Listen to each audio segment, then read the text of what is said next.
Hey guys, what's going on? Inception here and welcome to another video. Today we're going to be doing our Futchamps highlights. So these are going to be the first 14 games that we did end up playing. We played these games on Saturday. If you guys are ever interested in watching these games live, I do stream at twitch.tv/InceptionXX. So the way that this video was gonna be was it was just gonna be like highlights basically. So I was gonna do like an introduction video, tell you guys, all right guys, let me know if you guys prefer the Q&A over the gameplay, or if you guys prefer for me to just cut it down to highlights. So because I stream for long periods of times, like today, I streamed for like 7 hours and a half or 8 hours, right? It's a little bit harder for me to edit down the videos and then be able to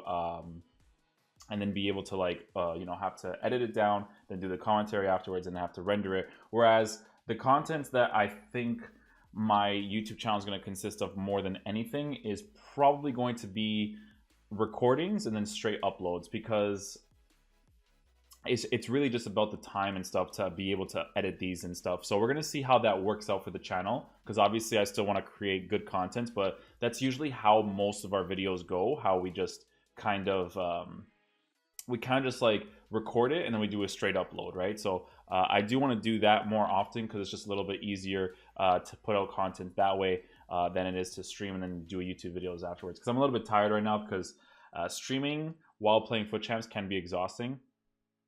So we'll see how things go. I think for the next video, it's also going to be the last Futchamps games that I play. So this one's going to be for the first 14, and then the next one will be I guess the last 16 if we end up playing the rest of them. So let me know if you guys are down for that. The next video, I'm probably going to try to do highlights just to see the difference between people liking commentary and just the highlights from the live stream, and then we'll see how that goes. So the conversation that we'll be having today is in regards to the comment section. So I don't necessarily respond to everybody's comments that often. Reason being is because YouTube can get a little bit, or the comments can get a little bit frisky at times. But for the people who do like to compliment, or not comment, they like to comment just regular stuff and just questions they have that they would like answered, I wouldn't mind doing that at all. So some things that people will say here is like stuff like Inform David Silva is actually really underrated. I don't think David Silva would be an underrated card because David Silva is actually not very usable in this game. So his Champions League card may have good dribbling and good passing, but his shooting is awful, and his pace, defending, and physical is awful. So if you do end up using David Silva in your team, you're only using him for the fun concept, right? You're not really using him because he's a good player. It sucks because he's borderline unusable because of how the game mechanics are, but it would be cool for EA to come up with things where you actually would like to play with a David Silva card in your team, because right now there's just no incentive to. The incentive is just to use the most meta players possible, because obviously the way that the game is revolved around is that it's revolved around division rivals and Futchamps. Because Foot Drafts, as we know, is a complete ripoff, right? You pay 15K, you don't get the money back. The reason why I play Foot Drafts right now on stream is mainly because I want a game mode to play that is the quote-unquote most casual game mode to play, because playing competitive FIFA all the time can be exhausting, and the rewards for division rivals doesn't really make any sense.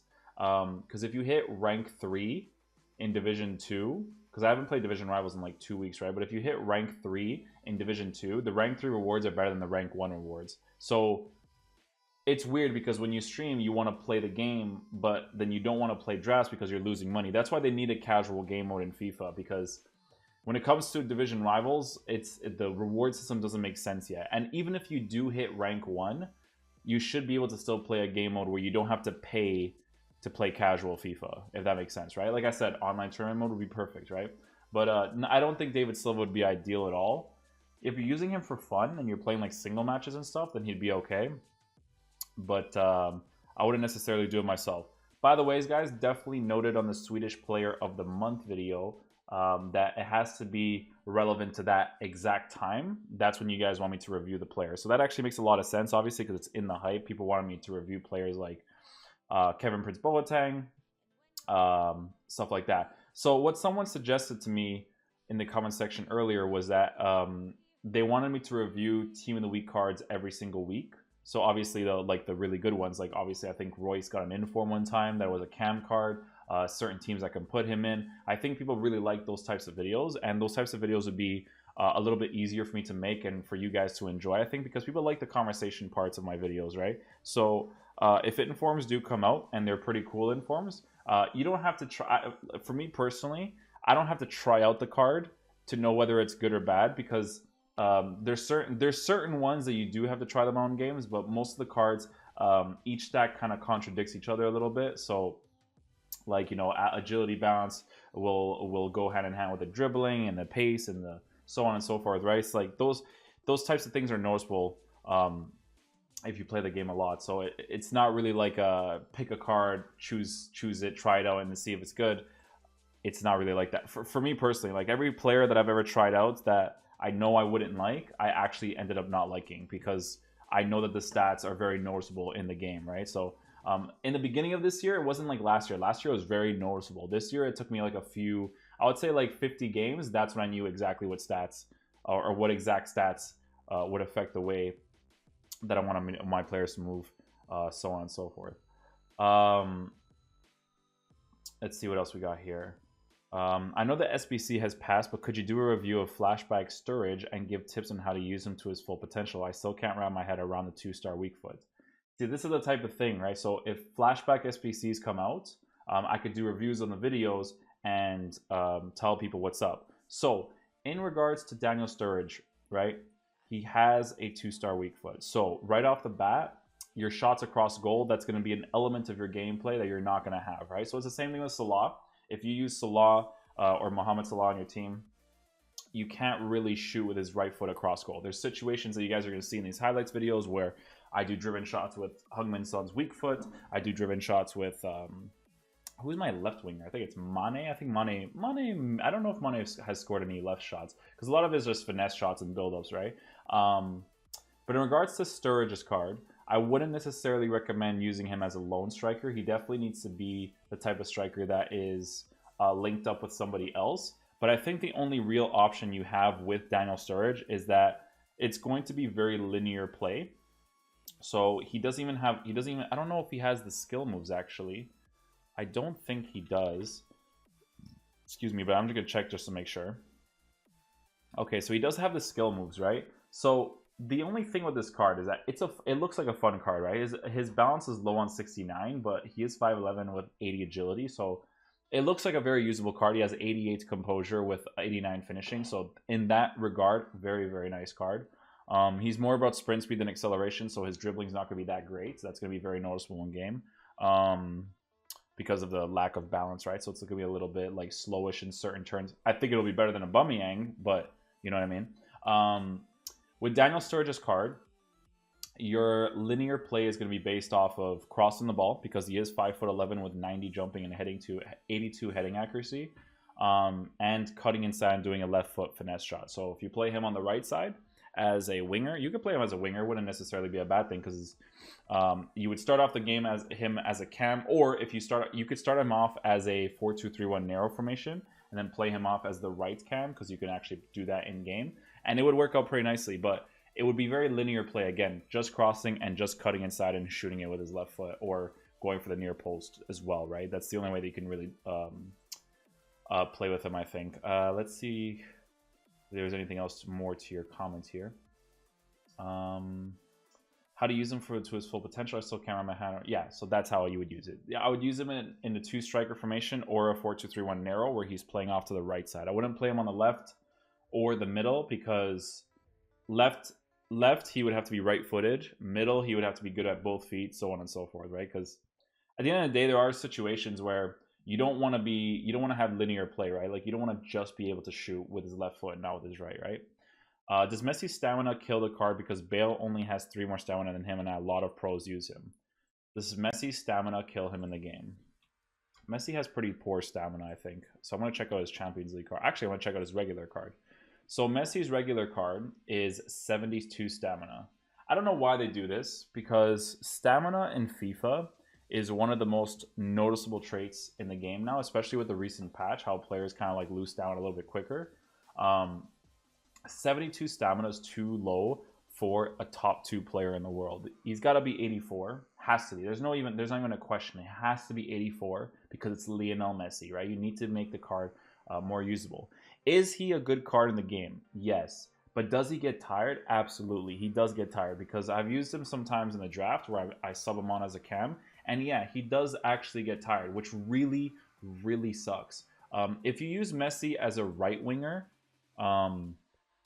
you know, in game, it could be okay, but his attack is going to be more about dribbling. Because if you look at Messi's work rates, right? Messi's work rates is medium. So medium is similar to players like Riyad Mahrez and the left-footed player that was medium again, and I forgot what his name was. I reviewed him, I think for yesterday's video or 2 days ago, and I don't remember who it was. Medium work rates as a winger. Can't remember the top of my head right now. But yeah, his game style is going to be really based off of dribbling with the ball at his feet and looking for that extra pass. Now, here's the thing that makes a card better in regards to the stamina being low, is that he is 72 stamina, but he has medium work rates. So if you tell him, right, to just play unbalanced, his stamina won't deplete that much. Now, if he had 72 stamina and he had high medium work rates where he actually does make those forward pushing runs, then it would be a problem, right? But I think 72 stamina for medium work rates is not that bad, but it's still noticeable in game during the last few, not last few minutes, the last 10-15 minutes. You can definitely see a little bit of a difference, but he won't lose it that much because he's medium work rates. Very big important thing about the card. I'm sorry if I keep scratching my eyes. It's like 4 o'clock in the morning right now because I just finished streaming and editing this video, so that's why I'm like this right now. Okay, so some of these are just comments about the gameplay from like previous videos of gameplay patch. Underrated channel uploads faster than anyone. Oh, in regards to the gameplay patch, yeah. So I do my reviews for the gameplay patch. I do my reviews for the gameplay patch during my streams. So like I said, when I record directly from my stream and then I upload it to YouTube, that's why you guys can see the sub count at the bottom right for you guys. You can see it on the bottom right because like if I'm on this screen right here, you see how the sub count is there. Well, you guys can't because the screen is smaller, but the sub count is at the bottom, right? So you guys will see all the stream stuff, right? That's why I'm able to upload it quickly because I'll just do it during the streams. And then as I'm taking a break, I'll just upload the video to YouTube. And because the bit rate isn't crazy high, it doesn't take too long to upload onto YouTube. Hey bro, love the vids. Could you make a 4-1-2-2 narrow video about the tactics and how to use a formation in game? Thanks. 4-1-2-2. I think I've already... No, I think he's right. I don't think I've actually done a 4-1-2-2 video. I haven't really used the 4-1-2-2 that much though, to be honest with you. Reason being for that is because I don't really like the formation too much anymore. The formation that I like nowadays is definitely the 4-2-3-1, narrow and wide. Wide is to block that extra running space that people try to exploit the sides with. Like I was playing against an opponent today, and he was only going for wing play and only going for crosses, which is really annoying because I lost one of my games like that. I think we tied 3-3, and then he beat me on penalty shootouts, and it was just the worst thing ever. You guys should see the stream. I was pretty calm, to be honest. Like a lot of people would have freaked out over those games, but there's just no point. I like to stream and just hang out with people, so no reason for me to get super annoyed by that, right? Because then if you get annoyed by those losses and you let it carry over to your other games, then you're just gonna have a bad time, right? So but in regards to the 4-1-2-2 tactics video, I could still potentially do that in the future.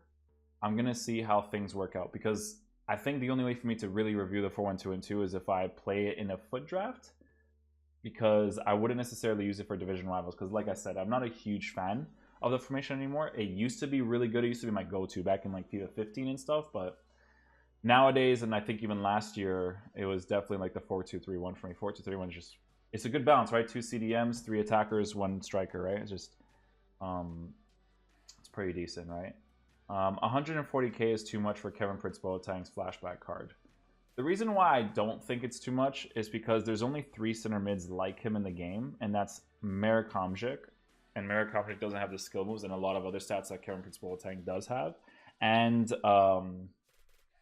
and Milinkovic-Savic, who the only way you can get his card is by allowing Lazio to progress into the Europa League to get those upgrades, because Milinkovic-Savic's card was a flashback SBC. I think it was a flash SBC, flashback SBC. I'm not really sure what they're called because it goes away obviously after a while. So I think it's worth the 140k if you're a Serie A fan, not necessarily if you want to put him in a team with other really good players, because he is from Sassuolo.